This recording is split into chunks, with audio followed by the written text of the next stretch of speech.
পরমারাধ্য শ্রী শ্রী বাবামণির রাতুল চরণে প্রণাম জানিয়ে এবং আমার সমস্ত গুরুভ্রাতা ও গুরু ভগিনীদের প্রতি সশ্রদ্ধ জয়গুরু সম্ভাষণ জানিয়ে আজকের পাঠ শুরু করছি। ওম অখণ্ড সংহিতা বা অখণ্ড মণ্ডলেশ্বর শ্রী শ্রী স্বামী স্বরূপানন্দ পরমহংসদেবের উপদেশবাণী সপ্তম খণ্ড। গ্রহ নক্ষত্রের পূজা ছাড়িয়া ভগবানের পূজা করো।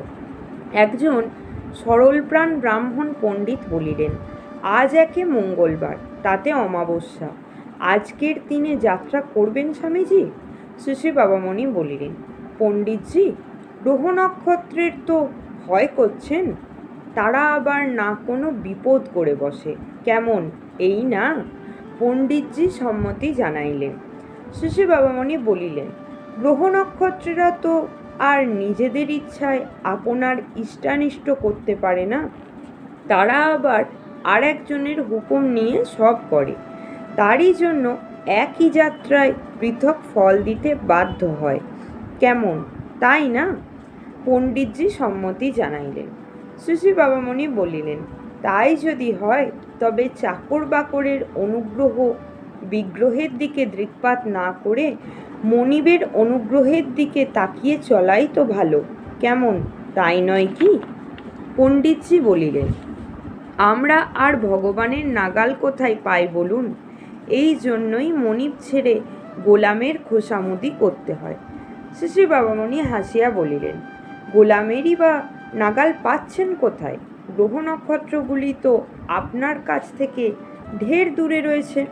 পণ্ডিতজি বলিলেন, তবু চর্মচক্ষে দেখতে পায়।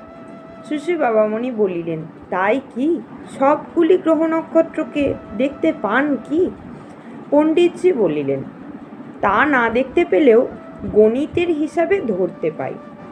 শ্রী শ্রী বাবামণি হাসিয়া বলিলেন, তাই যদি হয় তবে আসুন না, আমাদের হিসাবের বিদ্যাকে আরও একটু সানিয়ে নিয়ে খোদ ভগবানকে ধরবার চেষ্টা করি না কেন? চিরকাল শুধু গোলামের পূজা করে কি লাভ হবে? একবার মনিবের পূজা করি। আসুন, আমরা ভগবানকেই ধ্রুবতারা করি, তাঁর দিকেই লক্ষ্য দেই।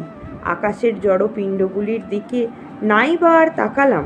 নবগ্রহের পূজার জন্য কত মন্দিরই না হয়েছে, আর কত ভেটই না আমরা সেখানে দিয়েছি, কত প্রণামই না করেছি। আসুন না, একবার তাদের কথা বিস্মৃত হয়ে স্বয়ং ভগবানকে একবার মানি, একবার ভেট দিই, তাঁকে একবার প্রণাম করি। জয় গুরু।